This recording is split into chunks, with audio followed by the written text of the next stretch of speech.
Hello friends, last week in my video we discussed whether the bulls would be able to revive the markets, and I said they would be able to provided they fulfilled certain conditions, and they more or less managed to do so, which is why the indices went up a little.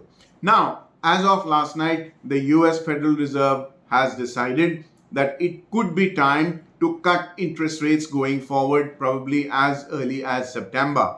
Now, will this Fed pivot, as it is called, trigger a bull market in our country? And will Indian stock markets go up further from here?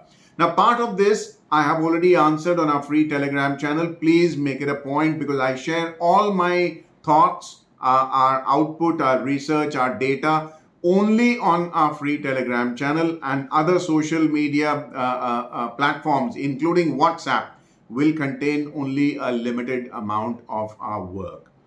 So now let's dive right into our video and see whether the Fed move is likely to trigger a bull market. Coming up on your screen is the weekly market roundup, and the broader based Nifty 50 led the rally from the front, whereas the Bank Nifty brought up the rear.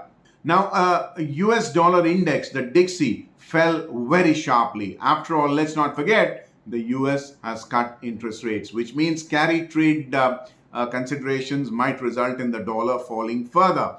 And a weaker dollar led to defensive and safe haven buying in bullion, with silver clearly hogging the limelight. As to why silver is rising, that is also there on our free Telegram channel. Do make it a point to read that post, please.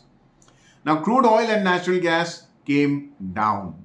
This is not unexpected. For those of you who've been following me for long enough, I have been telling you I do not subscribe to the super cycle theory in commodities, and there you have it. The USD INR fell 5 basis points, which means the rupee strengthened versus the US dollar. Indian 10-year benchmark bond yields fell 1 basis point, which means the bond prices edged up ever so slightly. NSE market capitalization was up a little under 2%, which means the rally was somewhat broad-based. MWPL is nearing record highs at 44.79, a level I haven't seen for many years. Now, the US market indices went up uniformly, and that provided tailwinds to our markets thanks to Friday's Fed pivot decision, which is why most of these indices have gone up in the first place on a weekly basis. Friends, I now come to the ratio chart, which shows the Bank Nifty divided by the Nifty 50. Here again, you're seeing the Bank Nifty after a small brief hiatus 4 weeks ago when it logged a green bullish candle, has fallen again for 3 consecutive weeks in a row. What it tells you is that between the two indices, the Bank Nifty and the Nifty 50, it is the Nifty which is stronger, and you can get this ratio chart for free from TradingView by in the script search string. Type Bank Nifty divided by the Nifty 50, and there you have it. You'll have this chart for any number of securities, as a matter of fact. Now, friends, I come to our in-house indicators. I start with market-wide position limits, or MWPL. Now, this indicates the extent of exposure utilized by traders as compared to the exposure allowed by SEBI. Now, like I said, the MWPL at 44.79 is the highest in a very long time. Now, this basically brings me to a certain kind of conclusions. MWPL tells you that traders are raising exposure. But what kind of traders are these? Are these retail guys? Are these institutional guys? Are these HNIs? Is it smart money, or is it the retail guy who is not as clued on about the markets as the smart money is? Now, I've told you about the churn ratio. Let me update you about another indicator that I swear by. It's called the TST, or the ticket size per trade. What you do is divide the number of lots traded in any particular security by the number of transactions. So what it tells you is how many lots were traded per transaction. Hey, I don't need to tell you that if the ticket size per trade is 1, 2 or 3 lots, there's a very great probability that it's a retail guy. But if the ticket size per trade goes up to 30, 40, 50 lots, do you think an average retail guy is going to do 30, 40 and 50 lots per transaction? Hey, no. So the ticket size per trade has fallen for many, many days in a row, along with the MWPL rising. It seems to me that the positions that are being built up by the retail guys. Now, you would ask me, Vijay, what if the high net worth individual, the institutional guy, was to put in 10, 20 trades of 2 lots each? That way, you could get misled into believing that it's a retail buying that's coming in. I agree, only partly, which is where we use statistical trading models. If at all the high net worth individual or the smart money or the big money or the operator, call them what you want, was to masquerade as a retail guy and put in many, many transactions, the number of transactions themselves would jump. That would be a dead giveaway. And it's not telling me anything of that sort right now. So I think it's time to be careful out there, because the retail hands are not really very strong as compared to institutional and high net worth individuals. So if there is any bad news, they would basically head towards the exit door and cause a great deal of volatility. And let's not forget, this is an expiry week coming up. So volatility is likely to be higher. Now, friends, I come to the index and stock futures turnover. This is the sum total of all 5 trading sessions last week, and it is the 3 concurrent month. So it is August, September, and October. What we are seeing is turnover went up in individual stock futures, but it fell on index futures. Now, part of this turnover rising is because the rollover process for expiry may have already started. Like I said, it's the retail guys who are basically getting more and more optimistic out here and raising exposure. So let's be careful out there. I don't like the fact that the index futures are not really seeing too much by way of turnover, whereas MWPL and turnover both going up in individual stock futures. Now, friends, I come to the NSE advanced decline ratio after the price itself. This is the most leading indicator out there, and this is the average of all 5 trading sessions last week. The NSE clocked smaller gains of 1.15% last week, but the advanced decline ratio average went up from 0.99 in the prior week to 1.68 last week. That tells me there were 168 gainers for every 100 losers. There's no doubt about it. Intraday bulls seem to be showing a higher degree of buying conviction. That is good. Now, will it sustain? We need to see that in the week ahead. Now, friends, I come to the basis. Basis is nothing but the premium or discount prevalent on the future as compared to spot. Do remember, like options premium, basis also contracts as expiry comes closer. The basis, if it goes into negative or inversion, which means the future is trading at a discount to cash, it would tell you that there's short selling happening. Now, basis has come down very sharply for the Bank Nifty, and Bank Nifty has been weaker of the 2 indices. For the Nifty also, the basis has come down approximately by a third. What I need to watch out for is whether the basis remains positive or it inverts. If it inverts, I would be a lot more cautious, but as long as the basis is positive, and it should be at least till Wednesday, because Thursday there would be a kind of confluence, there would be convergence of the spot versus the future. So up to Wednesday at least, the basis must remain positive. Now, friends, the in-house indicator impetus, you won't find this anywhere on the internet. What you are seeing is a divergence yet again. This is not something that I'm very happy about. The Nifty went up, but the impetus also followed suit. The bank Nifty went up, however, the impetus has fallen, which means while the Nifty went up with higher momentum, bank Nifty has gone up with falling momentum. That's not exactly very good news. Why? Because banking and financial sector stocks command a 34% weightage in the Nifty 50 itself. Unless the bank Nifty and with banking and financial sector stocks rise up secularly across the board, there will be a drag on the Nifty as well. Remember what I have told you in the past. The market is like a bicycle, and the Nifty and the bank Nifty are two wheels of a bicycle. If one of them goes in the divergent direction, the bicycle tends to fall. We need both the indices to rise up together with strength for the rally to be sustainable. Now, friends, I come to our lift weight thrust drag indicator. What you are seeing is the Nifty logging smaller gains last week, but the LWTD indicator going from neutral to negative, and it's now at minus 0.18.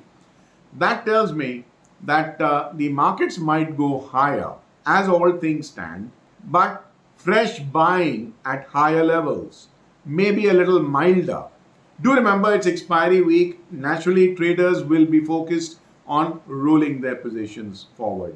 And after the Fed decision on interest rates, the initial part of the week might be bullish because there'll be short covering, maybe even fresh buying. But as Tuesday, Wednesday comes into play, the urgency to roll over positions rather than focus on fresh trades might just be a little escalated.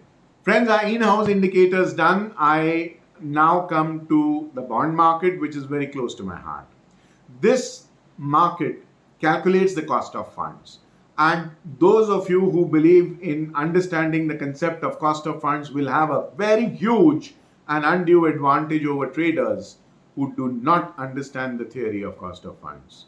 This market, the bond market, finances the prices of other asset classes. And right now, like I said last week, take a look at the weekly chart on your screen. The bond, Indian 10-year benchmark bond yield is more or less getting support at the 6.85 odd levels. I don't anticipate the bond yield to fall significantly from here, which is one of the reasons why I'm not investing into gilt funds right now. And like I said last week, if at all I do deploy, I will update it on my Telegram channel first, foremost, and always. So, cost of funds at the moment now seems to be constant. I will wait for guidance from our own RBI Governor, Mr. Shaktikanta Das, as to what he thinks about the US decision to possibly cut rates in the coming Federal Reserve Board meet. Friends, I now come to the Bank Nifty. And as you can see on the daily chart on your screen, this index gained on 2 out of 5 trading sessions and logged a gain of 0.82%. It managed to close above its monthly moving average, but the moving average itself is going sideways. The bearish gap that this index left on the 5th of August is yet to close conclusively, even though the price intraday went there on Friday, but a closure above that level was not achieved. So we need more follow-up buying in the Bank Nifty, which is, do remember, underperforming the Nifty 50. Now the Fed interest rate decision should see a positive opening on Monday, but I would be interested in noting the follow-up buying. I will also be monitoring the ticket size per trade and the churn ratio on the Bank Nifty and the Nifty 50 in the days ahead. The weekly chart on your screen shows the 25-week exponential moving average, which is also a proxy for the 6-month long holding on cost of an average investor holding up, and the price is above that even after it tested it in the prior 2 weeks. So this index, this moving average, is proving itself to be a very reliable support in the near to medium term. The price has again logged a hammer formation. That means it shows support emerging on declines, but at higher levels also, there is some amount of caution. Now, we need a sustained trade about 51,500 levels before I can say that the outlook has improved sustainably. Friends, in the week before last, this index was at number 7 on our most volatile counters list as per statistical beta rankings that I maintain in-house. It went up by one notch to number 6. That means challenge level went up, although not too much.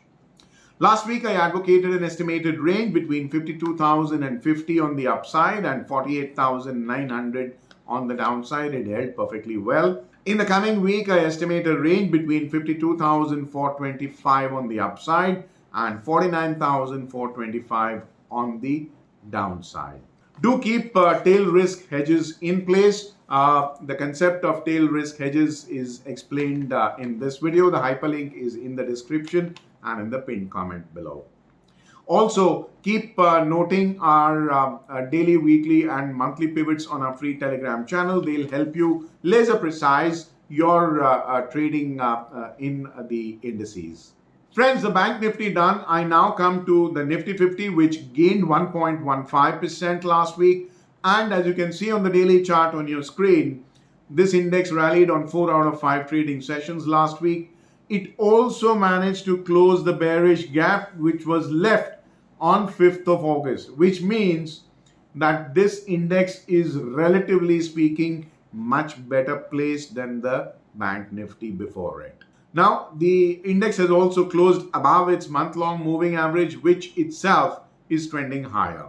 Now, clearing the all-time high will trigger more upsides because short covering is expected to push the markets even higher.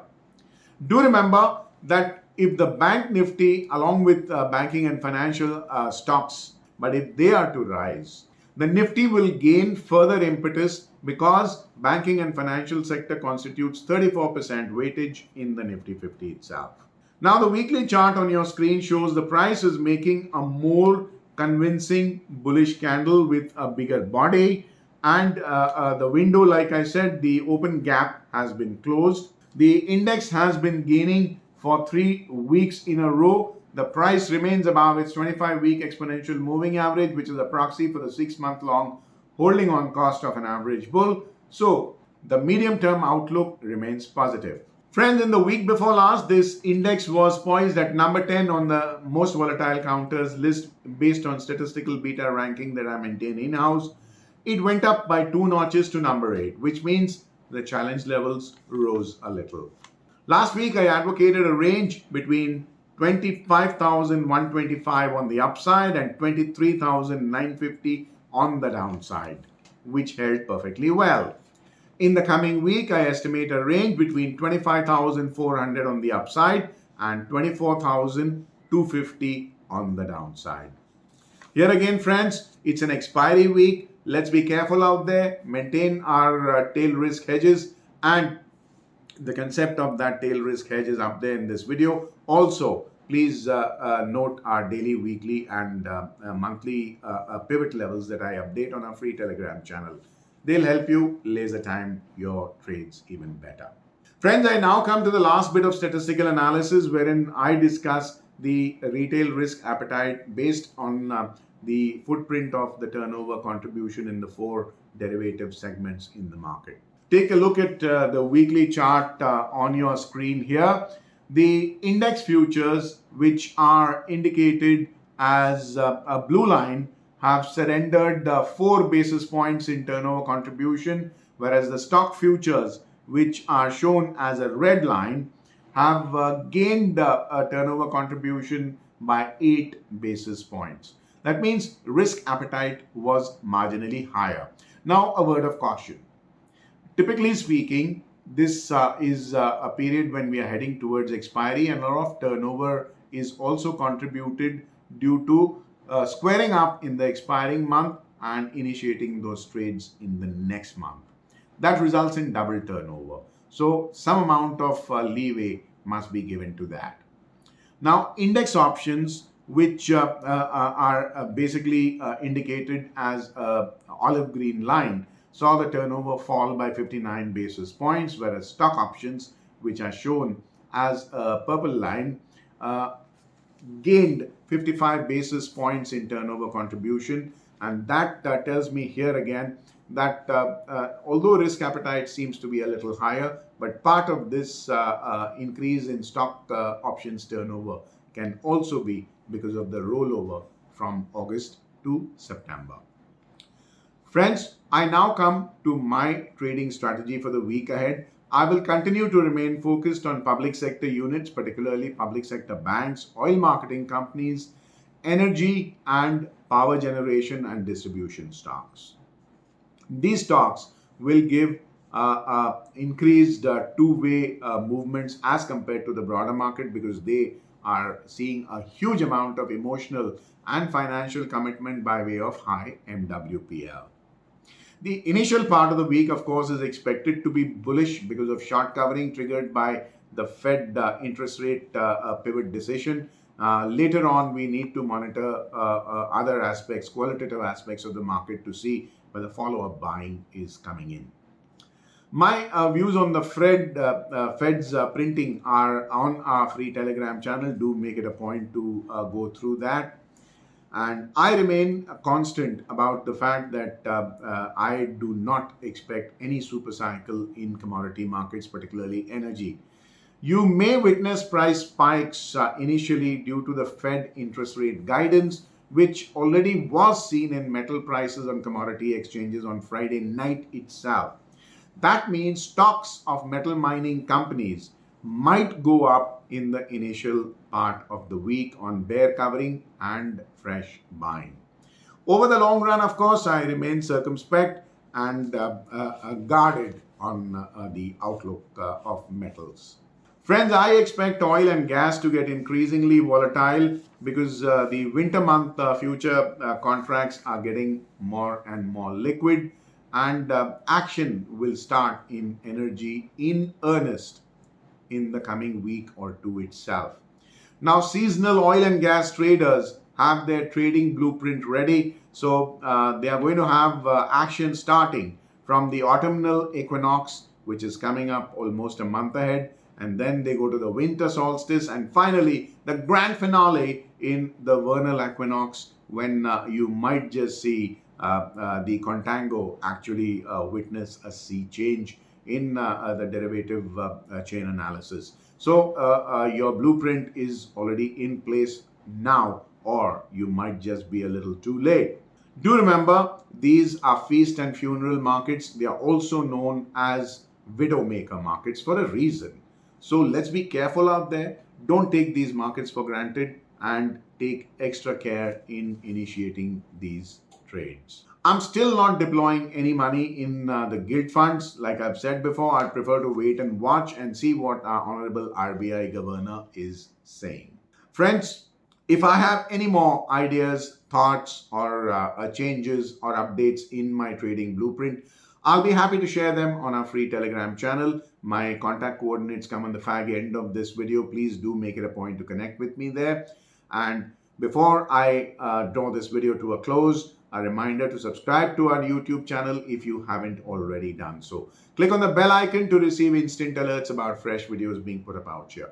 In the comment segment, do let me know how our videos help you become better traders. And please share my video with smart traders like yourselves on your social media platforms, WhatsApp groups, Twitter, Facebook, etc., and all your friends and family so I can reach out to a bigger audience here.